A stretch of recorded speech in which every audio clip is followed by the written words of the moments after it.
Kumusta mga kababayan? Isang mapagpalang araw sa inyong lahat. Narito na naman ang isang makbuluhang kwento mula sa ating kababayan, isang batang Pinoy prospect na pinadapa ang artist ng Thailand.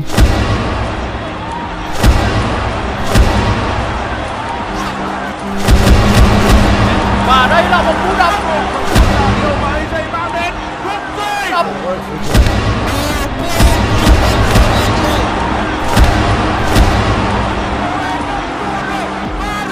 Cú đâm trúng đích này đập qua cái cú bếp mới tổ ngang. Isang batang Pinoy prospect na si Arvin John Pasiones o mas kilala bilang AJ Pasiones ay may potensyal na maging world champion sa hinaharap dahil malakas, mabilis at may galawan din ang batang ito. Sa edad na 17 ay nagpamalas na ito ng galing at bagsik na kamaon ito sa laban. Samantala, si AJ Pasiones ay may edad sa kasalukuyan na 19, may taas na 5'7" at tubong Cebu at nakabase na sa Vietnam. Si AJ Pasiones ay may undefeated record sa kasalukuyan na 10 wins, 6 knockouts at hawak nito ang WBA Asia Light Flyweight belt.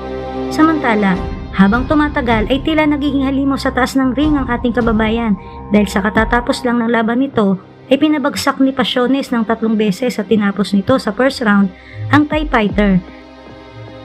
November 2022 nang dumayo sa Thailand ang ating pambato na si Pasiones kung saan hinarap niya dito ang Cambodian fighter na si Vichit Oth. Sa laban ng dalawa ay naging agresibo ang Cambodian fighter. Panay atake ito at sugod ng sugod sa Pinoy para umano pabagsakin at tapusin ang Pinoy. บวกกันอย่างนี้ไม่น่าจะไม่รวดเร็วเลยครับแม่ต่อยไปยังติดการติดบังนะครับของอาวิจรวิชิตโอ๊ตนี่ก็พยายามเดินไล่ถล่มลำตัวแล้วครับกะจะเอาให้โอ้โหบวกซ้ายครับโดนเหมือนกันนะครับอาวิจรสายตาเรามาแล้วหลายครั้งนะครับโอ้โหไล่อัดลำตัว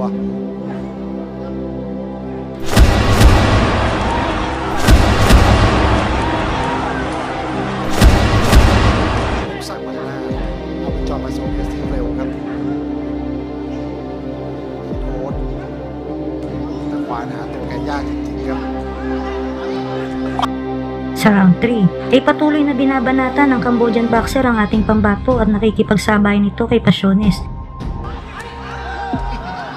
ดูครับวิญญาณเพชรฆาตของนักมวยจากกัมพูชาครับวิชิตโอ๊ตปลูกกันแล้วครับแม่ต้องรู้ดำรู้แดงกันนะครับยกนี้ต้องมีคนร่วงมีคนหล่นครับ Dito, binigwasan sa bodega ni Pasiones ang Cambodian at nagkunwari itong hindi nasaktan.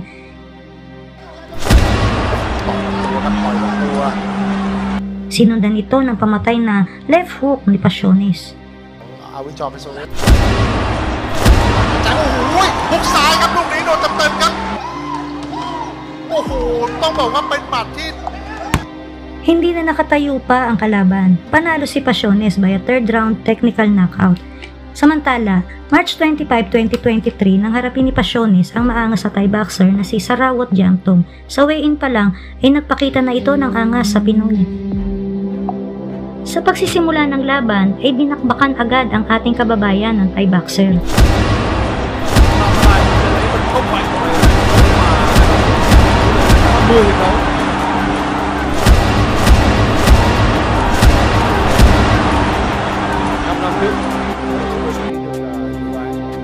Tiếp tục gắn bó lâu dài với tình trạng bất lợi hơn. Thể hình về chiều cao và xẻ tay, quyền hút rất nặng, rất tốt. Đó là những cú đánh cực kỳ chúng ta đang thấy một màn thể hiện tuyệt. Sa round 2, dito pinatikim ni Pasiones ang lakas ng kamaon nito ng tamaan ng right straight bulagta ang Thai boxer.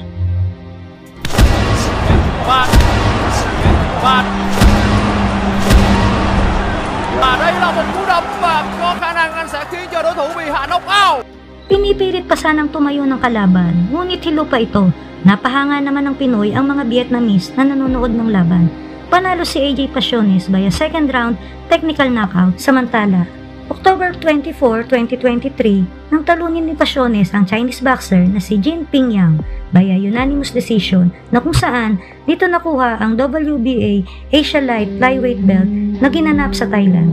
Samantala, December 2023 nang muling dumayo si Pasiones sa bansang Thailand na kung saan hinarap niya dito ang Thai boxer na si Kittidesh Hirunsuk para depensahan sa unang pagkakataon ng hawak nitong WBA Asia Light Flyweight Belt. Samantala, sa laban ng dalawa ay nagpasiklab ang Thai fighter sa harap ng kanyang mga kababayan na kaya niyang bigyan ng unang talo ang Pinoy at nagawa pa nitong hamunin ng Pinoy na bugbugin ang kanyang mukha. Tunghayan kung paanong bugbugin at pabagsakin ng Pinoy sa harap ng kanyang kababayan ang naghahamon na Thai fighter. This is AJ Pasiones' first title defense of his head movement to escape there afterwards. Trying to get...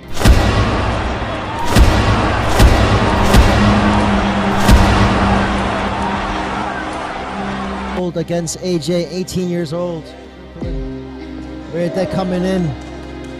Redek now switches stance as well. Oh, right hand jab as well.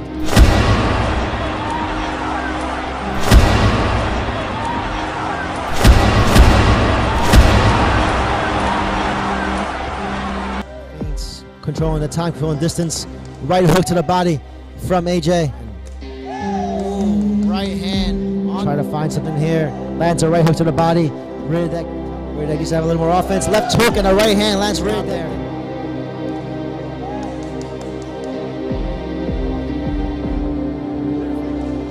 Oh, and a right uppercut lands.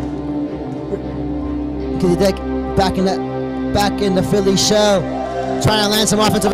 Sa round 4 ay dito nakatikim ang Thai ng bagsik ng kamao ng Pinoy.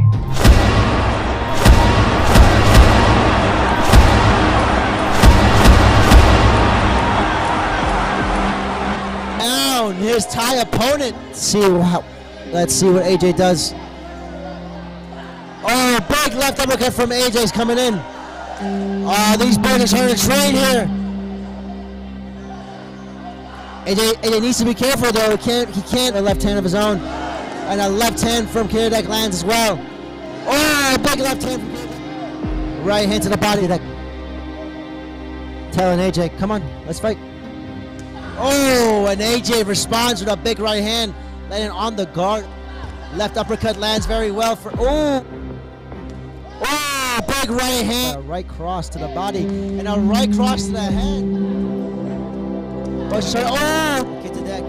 Oh, AJ lands a right hook to the body.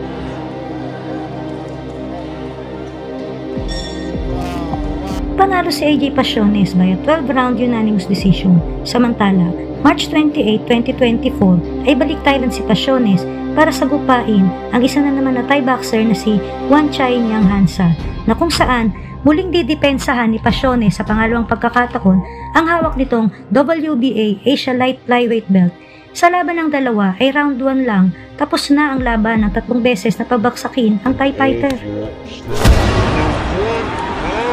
The sniper by Nim, sniper by Neja, he lands a beautifully timed shot.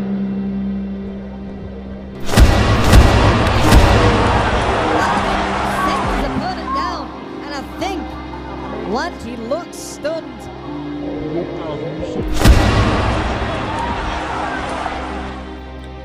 Panalo si AJ Pasiones by a first round knockout. Samantala, matapos ang 3 buwan, June 29, 2024, sa Pilipinas naman napalaban si Pasiones na ginanap sa Mandawi City, Cebu, ang probinsya na kung saan pinanganak si AJ Pasiones.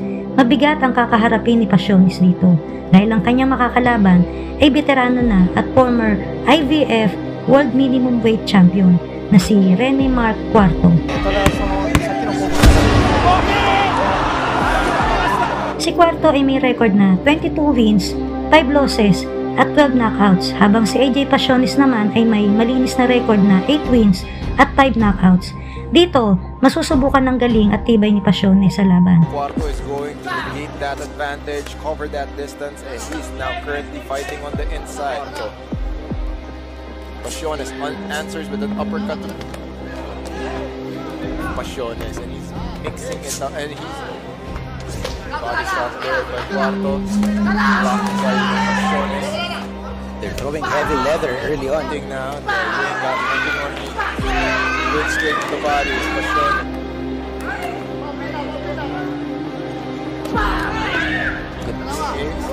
I like the way how Rene Cuarto is able to bridge that. As much as Pasiones is committed to that left counter liver.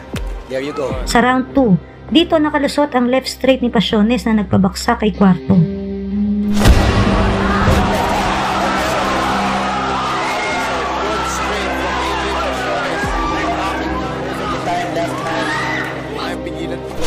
He's been here before. He's able to stand up, shrugged it off. Now, trying to counter. However, Easy 10-8 round right away. we have more rounds to work with. Good uppercut there by Cuarto. Pasiones maganda talaga. Good uppercut there by Body 17. This is Franco Julio with me. His opponent just AJ Pasiones is backpedaling. Very impressed with the head movement and the defense of Pasiones. It's just a matter of pasok ka, tapos pagdating doon, yan, kita mo? Now he's able to find his rhythm. Good hand right by Cuarto.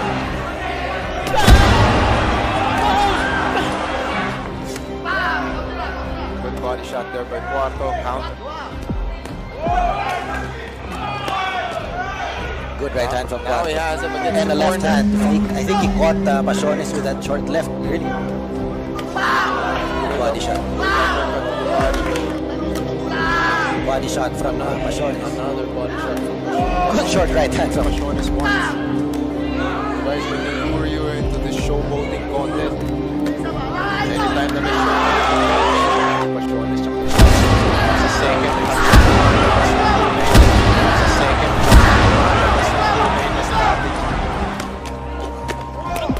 good flurry from Cuarto. So far. Good right hand from Cuarto. That was slick. Good left hand from Pasiones. But Cuarto answers back with the right of his. Good right hand from Pasiones. Pasiones is But Cuarto answers back. stepping up on the Short right hand from. Good right hand from. Good exchange. And tingin ko nararamdaman na rin ni Pasiones yung power ni Cuarto. And because he's moving a lot in this round. You have very good defense, you have very good footwork, you're faster, you're quicker. Showing this. Good counter right there by Cuarto. Good right hand by Cuarto. Far from Cuarto. Good left hand from Cuarto. Uppercut straight there. Good exchange. Another straight. Both fighters. Very strategic. Good right hand from Cuarto. Especially with the level of consistency of Rene Cuarto during. Good right hand from Cuarto. Best round for Cuarto so far, in my opinion, Franco.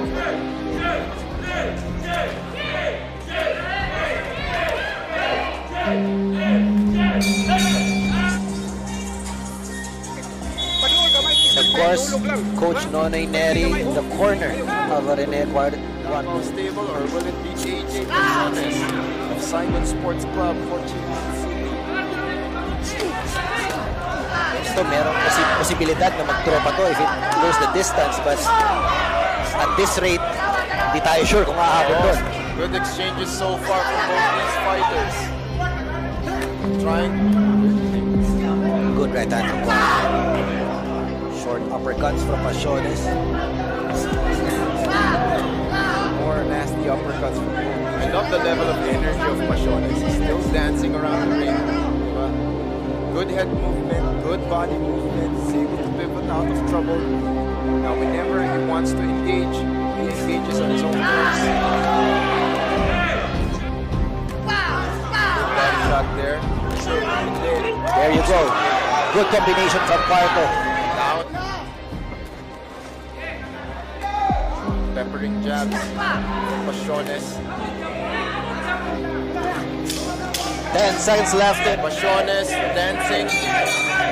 We are done. Panalo si AJ Pasiones by 10th round split decision. Samantala, matapos lang ang mahigit isang buwan, ay nito lang August 11, 2024 ay napalaban agad si AJ Pasiones na kung saan hinirap niya dito ang Thai fighter na si Nantanun Tunchay. May edad pa lang na 18 at may record na 13 wins, 2 losses at 11 knockouts, habang si AJ Pasiones sa edad na 19 ay may undefeated record na 9 wins at 5 knockouts. Sa panimula ng laban ay nagpalitan ng mga kombinasyon ng dalawa.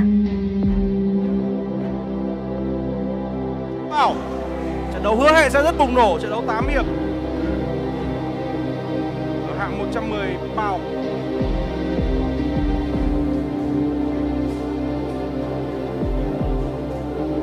Đấm tốt của Pasiones. Đẩy giày ép luôn đối phương, lối đánh nhanh đầy tốc độ vẫn luôn là thứ cực. Dito bahagyang napasandal sa lubid ang Thai boxer nang tama nito ng left hook ng Pinoy. Trẻ hơn cả anh nữa. Dahil sa palitan ng kombinasyon, ay nakapasok ulit ang left hook ni Pasiones na nagpabagsak sa Thai boxer. Là những cú đấm trúng đích từ AJ. Rất tốt với cú đấm. Đối thủ ngã rồi.